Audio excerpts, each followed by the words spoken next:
Torcello is the compliance manager at MercadoLibre. I would like to start our discussion asking Josephine if she wants to comment on Nino's presentation. Yes, I'd be delighted to comment. Thank you so much. I'm sorry, I did have audio problems at the very beginning of Nino's comments. I caught the later ones, so I'm kind of piecing together a little bit of what he said, but I think I got most of it, and please pardon if I've missed pieces.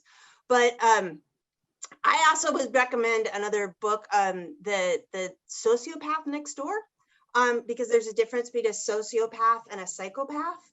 A sociopath has some type of weak conscience, not a strong conscience. A sociopath has technically no conscience whatsoever. They both don't feel remorse, and they both have tremendously detrimental behaviors. And you tend to see sociopaths as well as psychopaths. There are more sociopaths, obviously, than psychopaths as a percentage of the population, but you tend to see both groups vastly overrepresented in two places. And I bet you guys can guess where. Prisons and corporate boardrooms. It is not a surprise. But I wanted to get to some of Nino's comments on surveillance, and specifically, he was saying that when I cut in, and I apologize if I didn't get the full extent of this comment, but you were saying that, for example, monitoring what programs, computer programs a person is using wouldn't necessarily be surveillance, wouldn't necessarily be compliance. And actually, there's enormous mission creep in compliance, where all of a sudden, in order to say, look for insider trading issues, you are listening to everyone's phone calls, literally listening to their phone calls, and having computer audio analyzed by AI that's listening to flags. You are also reading all their emails and having computer AI go through their emails. So that is an enormous vacuuming up of information. It's a vastly unnecessary vacuuming up of information. And you can talk to compliance officers, and it's really interesting because sometimes the compliance officers are actually really uncomfortable with what's going on, and they feel pressure to do that vast data collection, which is way beyond what is necessary. In order to feel as though they're doing their job, they're being responsive, they can speak to regulators, they can cover their rear ends, all of these other issues for the company. And it's become this vicious cycle where, yes, all of that surveillance is now wrapped under compliance. So yes, looking at what computer programs people are using is absolutely become core to compliance, even though I would argue with you that that should not be compliance. Right, that there should be a rejection of the over surveillance, of the overreach of the collection of data in this way. And yes, I do think that the GDPR. So I am a lawyer, and I can talk a little bit about some of the legal standards about collecting information. And we are right at the edge. In fact, we have surpassed them in Europe with the GDPR. And there is this actually really interesting tension, especially in the financial sector, where regulators are pushing banks, especially, to collect enormous amounts of data on their employees and their employees' actions. And that is in direct conflict with the GDPR and the right to be forgotten. And so, for example, under the GDPR, you would have to, which is the European privacy framework, a lot of that data has to be deleted after 6 years, and it's the financial regulators who are pushing the banks not to delete that data, because if they want to make they imagine, and by the way, as you talk to financial regulators, and I talk to a lot of financial regulators, and the New York the New York Federal Reserve Bank is getting smarter and smarter about this. I've been talking to them a lot about reforming their policies, and the fact that regulators are pushing a lot of this and actually pushing bad behavior, pushing the unethical wrongdoing that they say they're trying to prevent. The regulators are pushing the banks to collect that data and maintain that data and keep that data far past when an employee leaves. So if you think about it, if for example, so I'm wearing a Fitbit, right? I do data surveillance and data privacy, and I am very careful about where this Fitbit Bluetooth connection goes and who has access to that data. And I do not put it on a device that's accessible to my employer's network. Why? Because they could figure out off of my Fitbit, and this is not me being paranoid. There are plenty of legal cases like this. They can figure out my heart rate. They can figure out my temperature. They can figure out the steps I've walked. They can figure out if I had sex last night and who I had sex with because they have my GPS location. So, and especially being female, they can figure out fertility cycles. And that is almost always used against employees. And frankly, as a lawyer, often what you want to counsel employers to do is not collect that information. Do not have that information on women's fertility cycles. Why? Because the moment a jury hears that, you are going to be liable for employment discrimination, right? There's a lot of stuff that they should not collect because you open the door to liability, and people really haven't talked about that and had that conversation, but they should. Also, I would just say that Nina was talking about the rise in misconduct. That's directly related to the rise in surveillance and the invasiveness of surveillance. And what you are seeing is a poisoning of the workplace. I'm going to say some things that are a little controversial, surprise, surprise, but I think that this needs to be brought out, that a lot of modern management techniques come from a very dark place. So we know, as a matter of the historical record, and this is well established, this is not my work, this is Catlin Rosenthal, this is Matthew Desmond, this is amazing researchers out there, and historians largely, that the roots of modern management techniques are in the slave plantations of the US South and the West Indies. That's how you could figure out how to control people. That was the beginning of the task system that replaced the previous system for enslaved people, which was the gang system in which you worked under supervision for a specific period of time. For the first time on these plantations, because they had complete control of the population, they were experimenting with how to incentivize people. And that had no limit. So, in a blacksmith shop, you might have an enslaved person be responsible, and these are hypothetical numbers, but for 10 horseshoes a day, and they were paid monetary bonuses at the end for producing more than 10 horseshoes. This is exactly our management system, and this is the system that Frederick Winslow Taylor explicitly adopted, right? I mean, the very word task comes from slavery. A taskmaster is the person who supervised the slaves.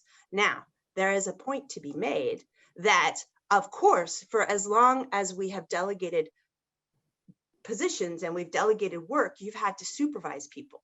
But the methods by which we supervise people have changed dramatically, right? And the technology has changed dramatically. And that needs to be a conversation that we have about the very dark history of a lot of these methods and how we have amplified the technology such that that technology breaks down a lot of barriers that used to exist before, and that were frankly in the United States protected under the 13th Amendment, which abolished slavery. So if you think about the conditions of slavery, and I want to be very clear here, I am not equating limitless worker surveillance directly with the much more terrible infliction of harms that was the entire system of slavery, but it comes from that. And we have the historical record and the historical tie, and that sounds controversial, and it isn't. Go look it up, it's not. And if we know that, then we should be worried about these techniques. We should be worried about what they do and what they become. And so we are breaking and the breaking down of certain barriers, which we have spent historical time building up to protect the autonomy of people, right? So if you're thinking about the time and place of the workday, right, you need to think about, you're no longer checking in and checking out of the factory floor. If you're thinking about the extension, so the boundaries of location have been broken, the boundaries of time have been broken when we're talking about the responsiveness continually to electronic devices and answering from your home and other places. And then that last one that I really want to get to, which is the boundary of our definition of worker as worker, right? We worker qua worker, right? The idea that you would only be interested in certain information about a worker. Why? Because it was pertinent to them in the workplace. By the time you're starting to look at my menstrual cycles, what business of that is the employer? I mean, there should be a yuck factor there, like an ick, you know? And that's where we're starting to go. Josephine, thank you. Thank you. I noticed you are very passionate about the issue. But unfortunately, our clock is not, so we have to come to other voices as well. Nino, yes, you raised your hand already. Any short comment on that? But first of all, I find I'm not a very diplomatic person, and I have to say that I really like what Josephine says, but and all the things she's saying are super interesting for me. But what I take from her is that the technology is useful. The way it is used is problematic. So what I would take is, okay, we have surveillance technologies. We have to work very seriously to control what can be done and what should not be done, not only on a legal standpoint, but in particular on an ethical standpoint. This is my take of your very interesting additional pitch. I would like to, yes, I would like to ask Julieta. Julieta, you listen to sort of two very different voices. And the question is, we know surveillance at the workplace is common. In almost every company, it happens. Josephine said that at least too much surveillance results in negative ethical consequences. How do you think, from a practical point of view, a balance between surveillance and trust can be struck? Hi, Matthias. Thank you very much for your introduction. And I really want to thank Josephine and Nino for their point of view. I think that they are really, really, really interesting. But taking this to the ground, and in a compliance position in a really huge company working in compliance, I think that surveillance, I think that we don't live surveillance as Josephine is describing. Maybe not so the surveillance as surveillance, but of course that we have surveillance. Of course that all companies have surveillance on their employees, on their procedures, on their policies and everything. So I think that in here, the important thing, and I agree with Nino, is how we handle this surveillance, how we handle these tools that we have. So from my point of view, we are humans, of course, and companies are made out of people. So at the end of the day, we have a lot of tools, we have a lot of information, we have a lot of data analytics, learning machines, and that kind of things that at the end of the day, I don't understand how to use them, but we have a really big battery of information. So what are we going to do with that information? We have tools, we have information, but behind all of that, there are people, and we need to trust them because, as Lorenzo said at the beginning, we can put a lot of controls, we can put a lot of guidelines and everything, but if someone wants to behave with misconduct or in an incorrect way, it will be, I think that there is no control available that protect your company against the really, from the opinion of that person. I think that we need to set controls and monitors and everything and guidelines and procedures just to set the tone of our company. But if we don't go to train our people, we will have a problem at the end of the day.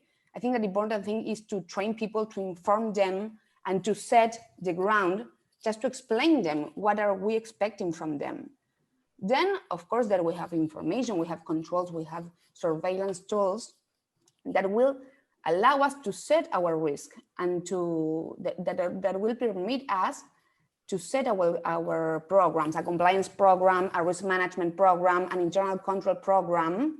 But I think that we need to use in that way. Of course, that if we have an investigation, we need to set more robust controls, and we need to develop a lot of surveillance tools because we need to understand and to learn about which is the problem, which kind of misconduct had took place and everything. But in a day-to-day basis, I think that from a compliance perspective, from a compliance organization, we are not focused on surveillance on people. We are focused on see if our programs are accomplished.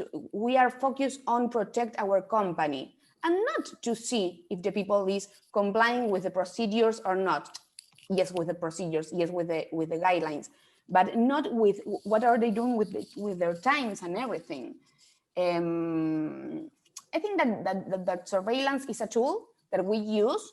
And of course, there are some areas that need to put more surveillance than other areas. But from compliance, I think that surveillance is just the part of the detection. And I think that the interesting part of a compliance organization is to work in the preventive part. Then, of course, you need to detect if everything is going okay or not. If your systems are working, if your training are working, and if you, at the end of the day, if you are protecting your company.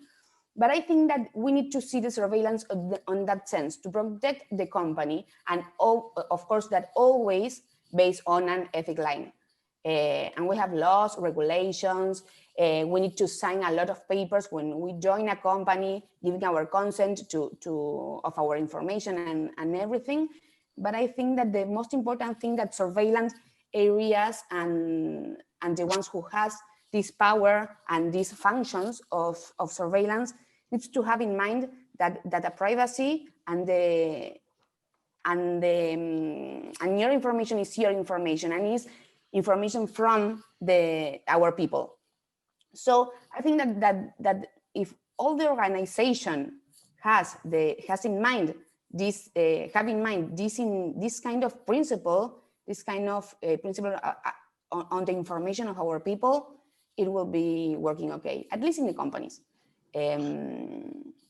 Sorry, Nino? Okay. I have one comment of half minute, which is a platform like yours has a moral duty toward the society to control what's happening. After the Manchester attacks, there was an investigative report by Channel 4 demonstrating that all elements used by terrorists to prepare bombs were available in Amazon. So platforms like yours have a moral duty to control not only internally, but also externally, because we are dealing about issues like national security. Completely agree with you. Completely agree. Josephine. And sorry. No, sorry to interrupt I think you. that they're, oh, sorry, Julieta, go ahead. No, go you. Okay, I was merely going to say that I think, so as a legal liability matter, I'm not sure I agree with Nino, actually, in the sense of, and here I look more conservative, I would say, but in the sense that I really agree with Julieta in that surveillance is a tool, sure, as Nino is saying, but the issue is it being used as an excuse for poor management? Is that what that is, right? Because if it's a crutch for poor management, then you're going to drive everybody out the company and the best people out of the company.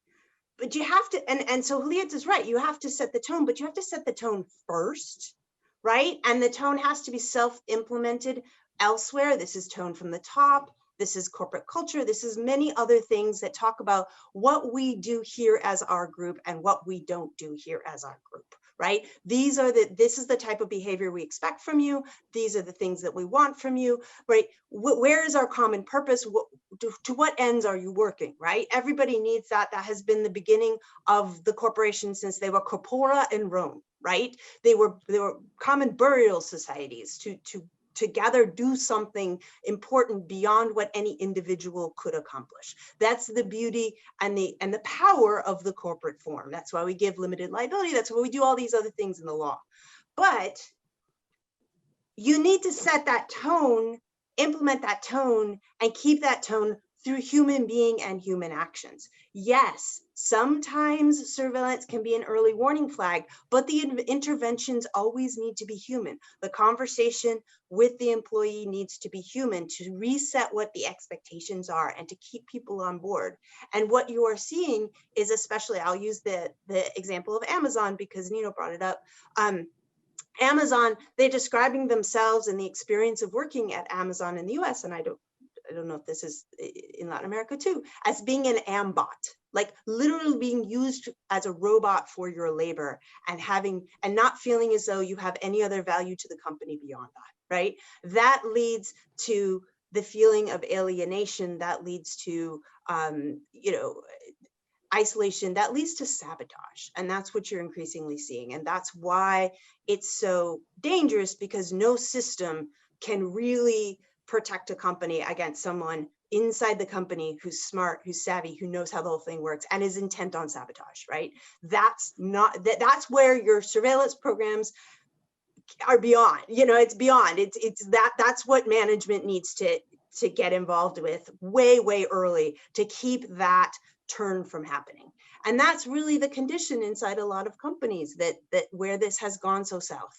And I think that there's a place to pull back here. There's a place to say, you know what, don't keep going down this cycle. Reintroduce the human factor here in the sense of human compassion, we are social animals. We literally have neurons that mirror each other in conversation.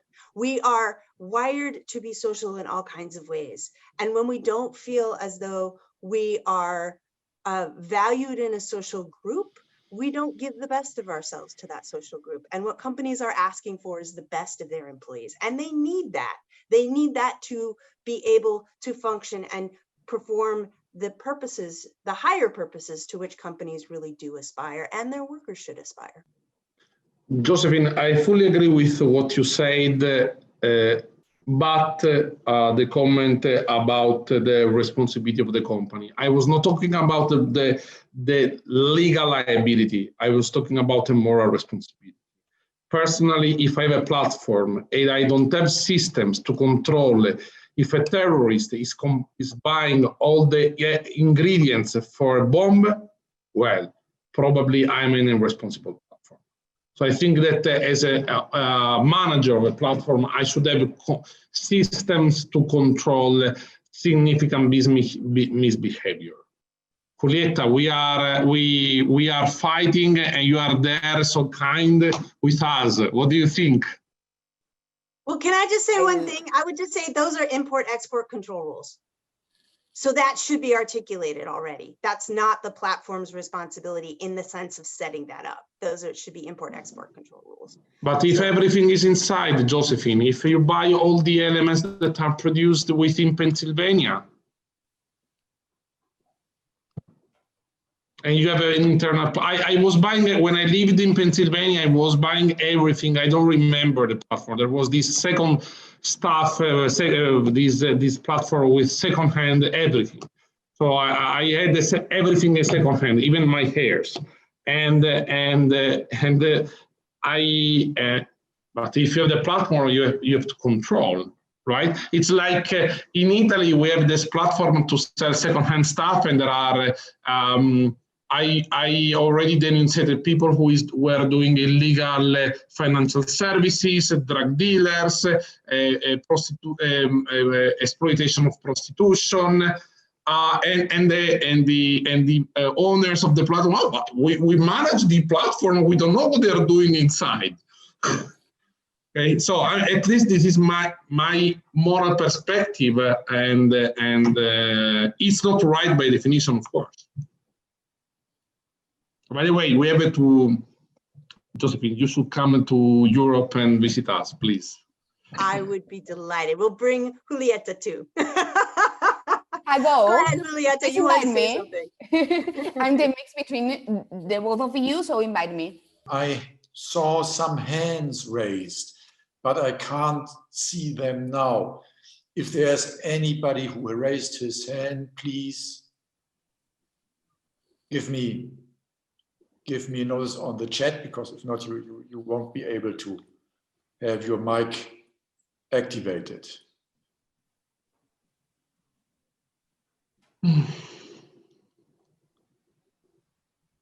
No. Nobody.